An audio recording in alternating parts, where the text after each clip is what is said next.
Jericin, Salud y Seguridad en el Trabajo, los invita a la capacitación sobre prevención de contagio de COVID-19.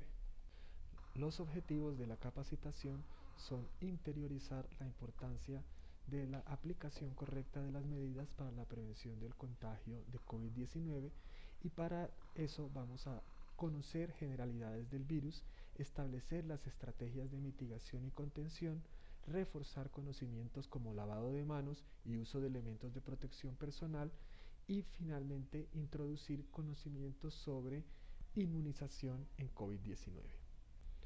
La justificación la podemos dividir desde la perspectiva de la salud pública o la perspectiva individual o interior. Desde la perspectiva de la salud pública, la traducción del conocimiento es el primer paso para lograr difusión de la información y así disminuir al máximo la propagación de los virus y evitar malas prácticas que conlleven al aumento de casos de la enfermedad. En la perspectiva interior, como en todos casos de salud pública, se busca promover el autocuidado, evitar alteraciones en los planes de vida personal y proteger a todos los seres queridos. El virus SARS-CoV-2 es la versión acortada del nombre del nuevo coronavirus 2 del síndrome respiratorio agudo grave. Este virus pertenece a la familia de los coronavirus, de los cuales solo se habían descubierto dos con potencial de infectar al hombre. Como todos los virus, es una información genética envuelta en una proteína, en una cobertura de proteínas. En este caso, el virus de SARS-CoV, que produce la enfermedad de COVID-19, tiene su material genético de ARN envuelto en una envoltura de proteínas, de las cuales la principal es la proteína S o glicoproteína de la superficie, y en el resto del material genético se van a encontrar la codificación para las demás proteínas que constituyen el virus. Este virus, a través de la proteína S, una vez entra al organismo, se va a ligar a un receptor que se llama ACE o enzima convertidora de angiotensina, que tenemos en las células pulmonares, intestinales, en el sistema nervioso, etc. La familia de los coronavirus está compuesta por el SARS-CoV y el MERS-CoV, que produjeron epidemias en los años 2002 y 2012 respectivamente. Y solo hasta en el diciembre del 2019 se identificó el virus del COVID-19 o SARS-CoV-2. Si vemos, tanto el SARS-CoV como el MERS tienen una mortalidad más alta, alrededor del 37 y 10% respectivamente, mientras que el COVID-19 tiene una mortalidad alrededor del 3 al 4%. Esto es lo que ha permitido que la evolución de la enfermedad llegue hasta una pandemia global, ya que cuando los virus tienen alta mortalidad se autolimitan en las poblaciones donde originan epidemias, porque al morir los casos pues se corta la cadena de contagio, mientras que un virus con un tiempo de incubación prolongado y una mortalidad baja como el COVID-19 ha permitido tener una tasa de transmisibilidad muy alta y evolucionar hasta pandemia global.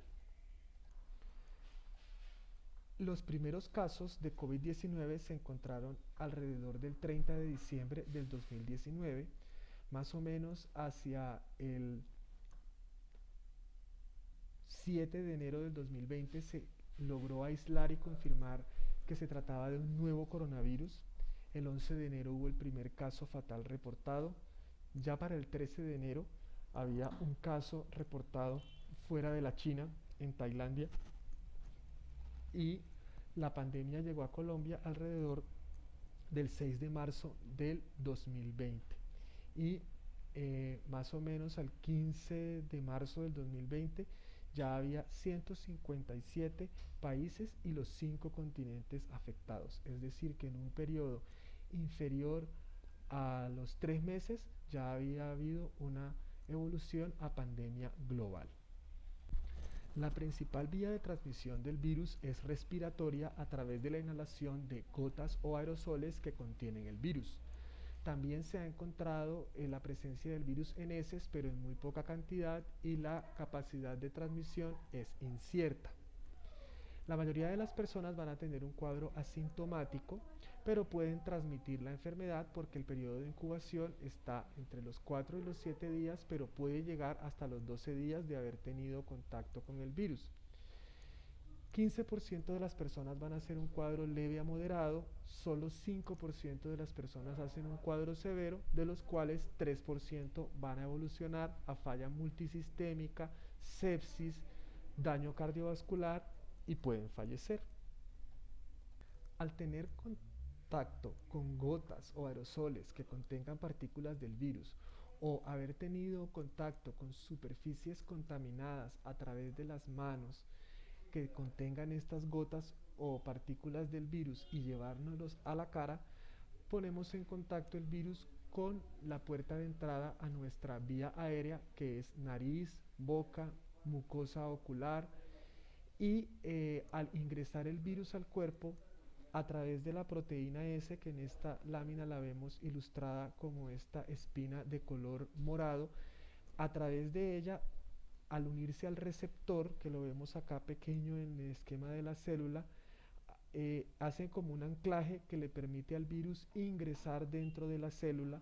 Una vez el virus entra al citoplasma de la célula, se degrada y libera el material genético que habíamos dicho que era RNA, que va a los ribosomas, que son las estructuras celulares que fabrican las proteínas. En este caso va a convertir a esta célula en una fábrica de nuevos virus que salen a buscar otras células a las cuales infectar. Este es el mecanismo que usan todos los virus para producir la enfermedad. Es decir, los virus matan las células y convierten la célula en una fábrica de material genético de nuevos virus que van a continuar el ciclo infeccioso en otras células del cuerpo. Hay diferentes pruebas diagnósticas para demostrar la presencia del virus SARS-CoV-2, productor del COVID-19, en el cuerpo. Las pruebas confirmatorias o diagnósticas son dos: la PCR o reacción en cadena de la polimerasa, que es una técnica que amplifica la cantidad de material genético presente para demostrar la presencia del virus, y la prueba de antígeno de SARS-CoV-2, que demuestra la presencia de una partícula del virus capaz de producir la respuesta inmune. Ambas se toman por hisopado nasofaríngeo y difieren en la técnica de biología molecular utilizada, pero ambas son pruebas diagnósticas. Y existen las pruebas de anticuerpos que se utilizan para demostrar que en algún momento hubo un contagio o un contacto con el virus del COVID-19, pero no es diagnóstica al momento de arrojar el resultado. ¿En qué momento se deben realizar las distintas pruebas? La PCR de ARN viral puede hacerse entre el día 2 y el día 14 de los síntomas o la exposición al virus, porque antes de los 2 días y después del día 14 la cantidad de virus puede ser muy pequeña y el resultado puede ser negativo. En el antígeno tenemos entre el día 5 y el día 11 como tiempo óptimo para realizar, porque entre más lejos del día 11 la probabilidad de que el antígeno sea positivo baja.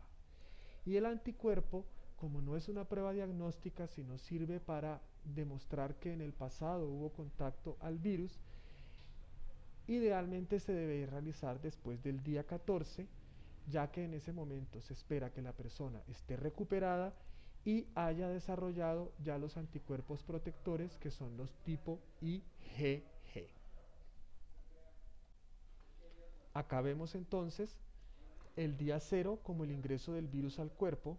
En color azul vemos la PCR o ARN viral, que está positiva entre el día 2 y el día 14, disminuyendo a partir del día 14 la probabilidad de que sea positiva. La prueba de antígeno, que la vemos en color rosa o fucsia, está positiva desde el día 5 hasta más o menos el día 10, 11, cuando empieza a disminuir la probabilidad de que ésta sea positiva. Y en color morado vemos el anticuerpo o los anticuerpos que se empiezan a ser positivos a partir de la segunda semana de la infección. Hablando específicamente de los anticuerpos, hay dos tipos, IgM e IgG. El anticuerpo IgM está más relacionado con las fases iniciales de la enfermedad, por eso puede estar positivo alrededor de los días 5 a 10 hasta máximo el día 20 o 21. Mientras que el IgG es un anticuerpo de memoria que habla de que la infección fue más lejana en el tiempo, empieza a estar positivo alrededor de la segunda semana y puede estar persistentemente positivo incluso hasta 3-6 meses. Acá vemos nuevamente en color morado intenso el tiempo en el que el virus está vivo en el organismo y tiene capacidad de transmitirse y de infectar a otras personas, más o menos alrededor del día 2 de la exposición hasta aproximadamente el día 2, nunca más allá del día 14 o 15. Por eso es que la prueba de PCR no se repite al final de una infección leve o moderada, porque como vemos acá en la línea punteada roja, la prueba de ARN viral puede seguir saliendo positiva en algunos casos por encima del día 15, pero ya en una concentración no suficiente para producir la infección en otra persona. Es decir, que después de los 12, máximo 14 días, una persona con infección leve a moderada ya no es infectante. Aquí vemos en otros colores los otros diferentes exámenes, la IgM y la IgG. No existe hasta la fecha en Colombia ningún tratamiento ni esquema de tratamiento o medicamento específico contra el SARS-CoV-2. En los casos leves, el tratamiento va a ser solo sintomático con antipiréticos descongestionantes. Los casos graves y severos van a requerir internación en hospitalización o UCI, y allí sí se pueden requerir algunos medicamentos, pero que solo son de uso en el ambiente hospitalario. El único tratamiento prometedor hasta el momento son los anticuerpos monoclonales, pero están en fase de investigación. Ya han sido aprobados para su uso de emergencia en los Estados Unidos por la FDA, en Europa por la EMA, pero no están disponibles en Colombia.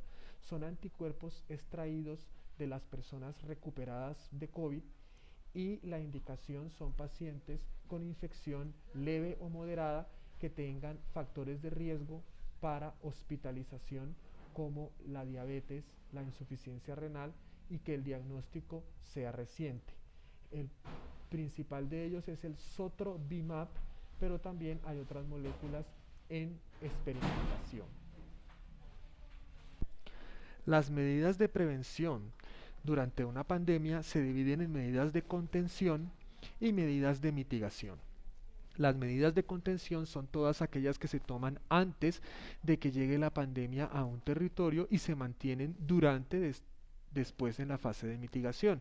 Las primeras medidas son el cierre de fronteras para evitar que lleguen los casos importados y las medidas como el distanciamiento social y la medida más extrema de distanciamiento social, que es la cuarentena. Una vez ya los casos locales superan los casos importados y se demuestra la transmisión local del virus, se pasa a las medidas de mitigación, que son las mismas de contención más las medidas de prevención personal, como el uso de los elementos de protección y las estrategias de detección masiva, aislamiento y reporte. El distanciamiento recomendado es una distancia mínima de 1.5 a 2 metros entre persona y persona. La cuarentena, que es la forma más extrema de distanciamiento, conlleva altos costos en la sociedad, pero reduce significativamente la tasa de contagio por el COVID-19 y a la larga beneficia en términos netos económicos por el ahorro de dinero que logra al evitar pues morbilidad y mortalidad. Hay que diferenciar los términos de cuarentena, restricción de la movilidad y aislamiento o distanciamiento. Y hay que entender en qué momento se aplican cada uno. La cuarentena estricta al principio. La estrategia de restricción de la movilidad se utiliza para evitar otro tipo de eventos que produzcan presión sobre las unidades de cuidado intensivo y traten de mantener disponible las unidades de cuidado intensivo que se necesitan para recibir a las personas con COVID.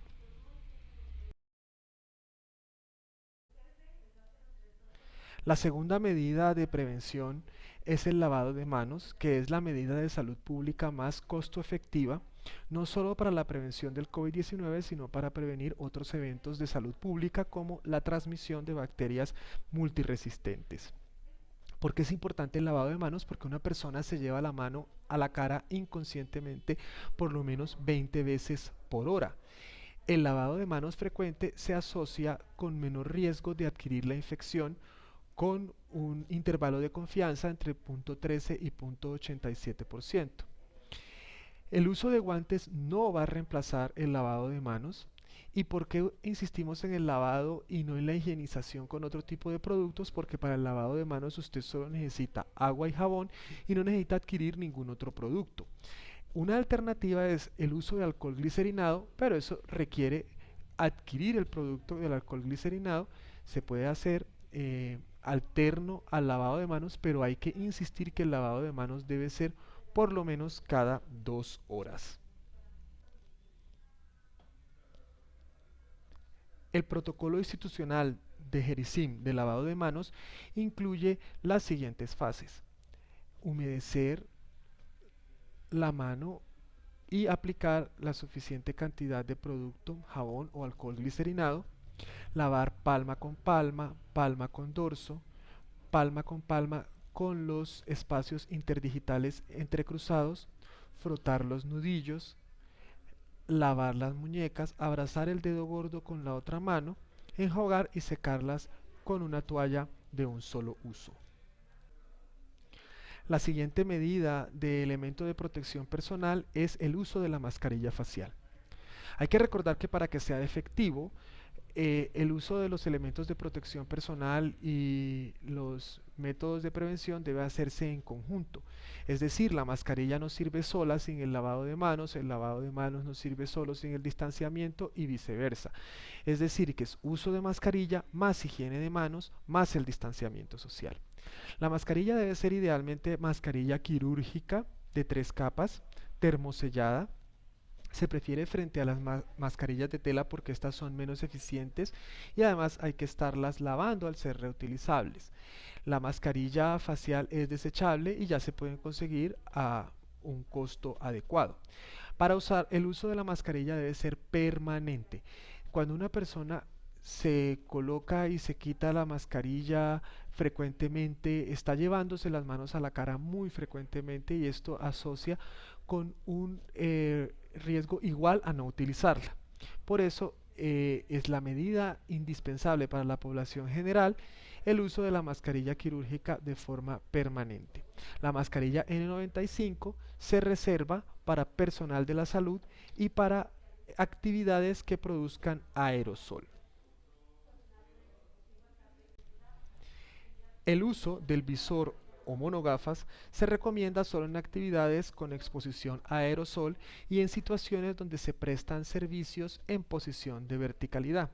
¿Cuáles son las actividades que producen aerosol? Aquellas en donde entra o sale aire a presión de la vía aérea. Por ejemplo, en algunas actividades de cirugía, de odontología, peluquería, estética. En nuestro caso de Gerisim, las personas que toman muestra COVID deben utilizar visor o monogafas porque la toma del hisopado nasofaríngeo puede desarrollar estornudo y esto favorece la producción de aerosoles y además hay posición de verticalidad y cercanía durante la toma del examen y esto puede facilitar el contagio. No está recomendado el uso de visor, monogafas y otro tipo de elementos de protección excesivos porque cuando uno utiliza más y más elementos, se lleva más tiempo las manos a la cara y esto aumenta la posibilidad de... Vamos a hablar unos conceptos claves de inmunización. Hablamos de inmunización como el proceso por el que una persona logra hacerse inmune o resistente a una enfermedad infecciosa, por lo general mediante la administración de una vacuna.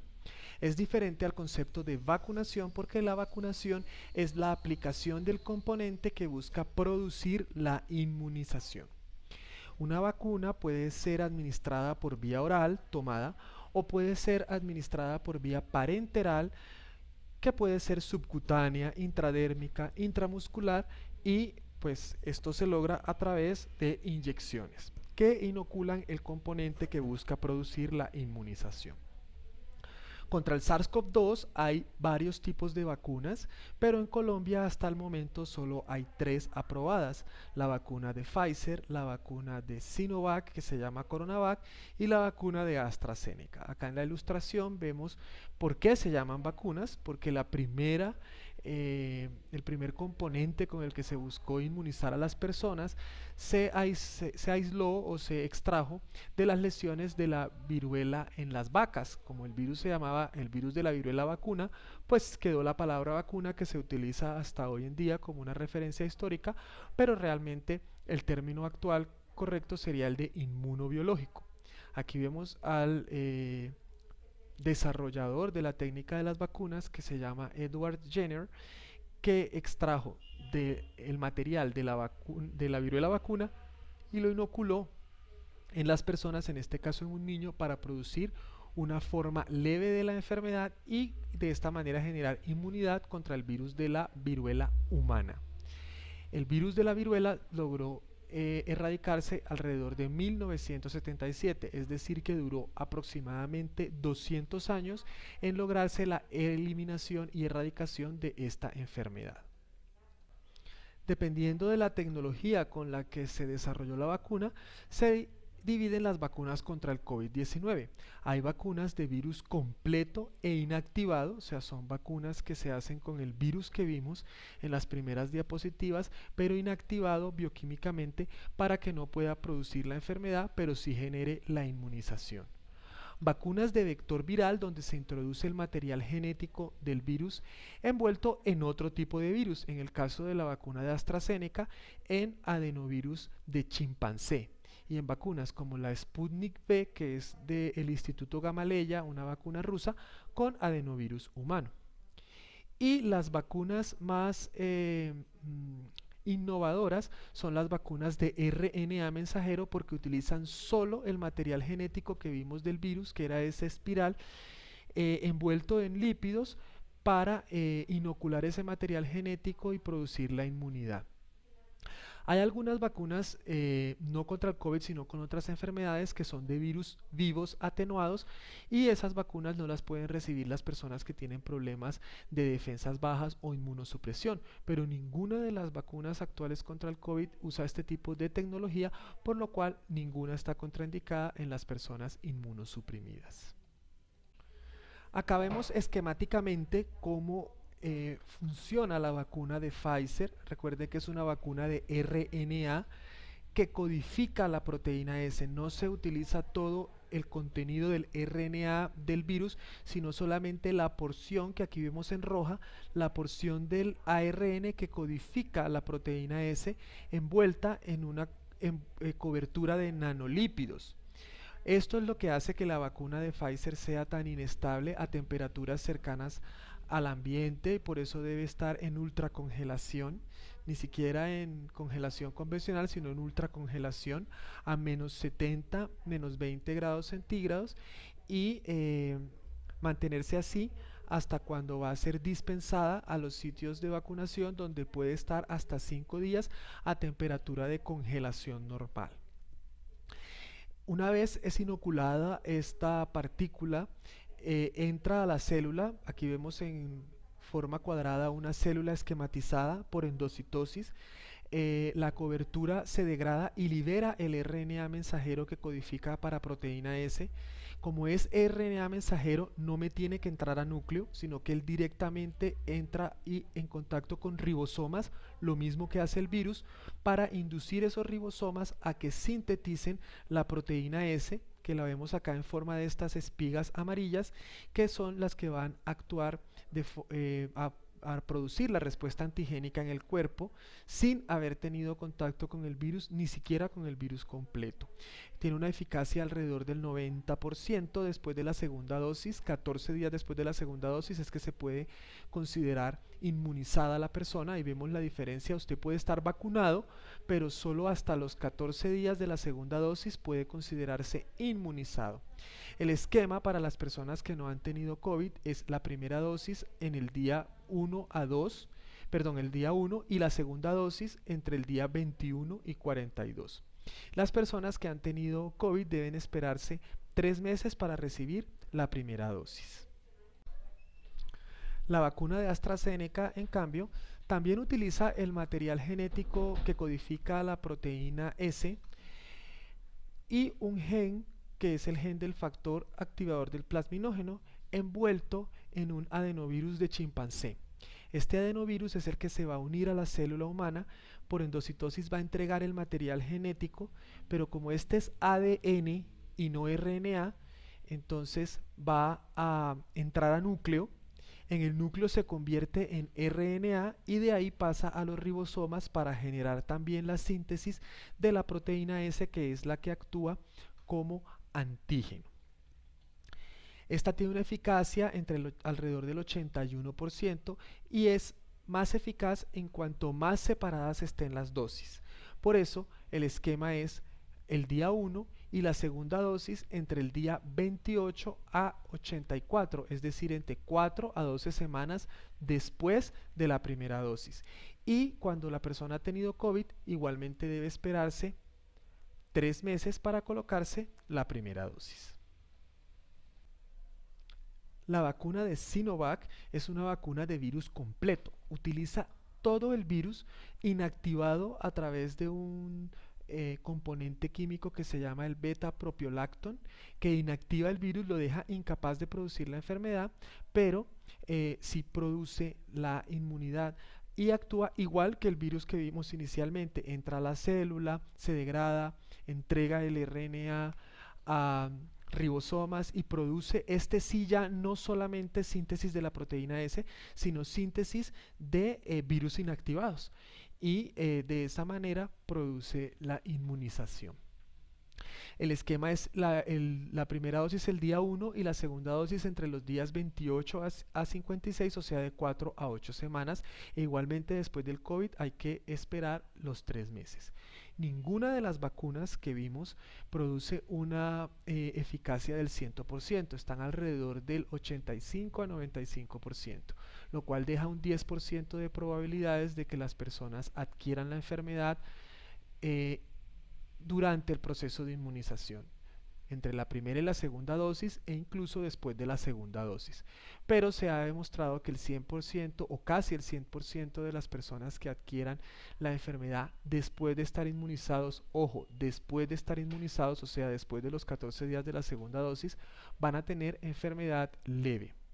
En cambio, entre la primera y la segunda dosis todavía hay posibilidad de adquirir la infección severa, toda vez que la persona, a pesar de haber recibido la primera vacuna, no está inmunizado hasta recibir la segunda dosis de estos compuestos. Hay una sola de las vacunas disponibles a nivel mundial, que es la vacuna de Janssen, filial de Johnson & Johnson, que es de una sola dosis, pero todavía no la tenemos disponible. Al parecer va a estar disponible en Colombia a partir de julio. Acá hay una bibliografía con el material de donde se obtuvo la anterior presentación en caso de que quieran profundizar en alguno de los temas. Muchas gracias por su atención y suerte en el desarrollo de las actividades de evaluación. Gracias.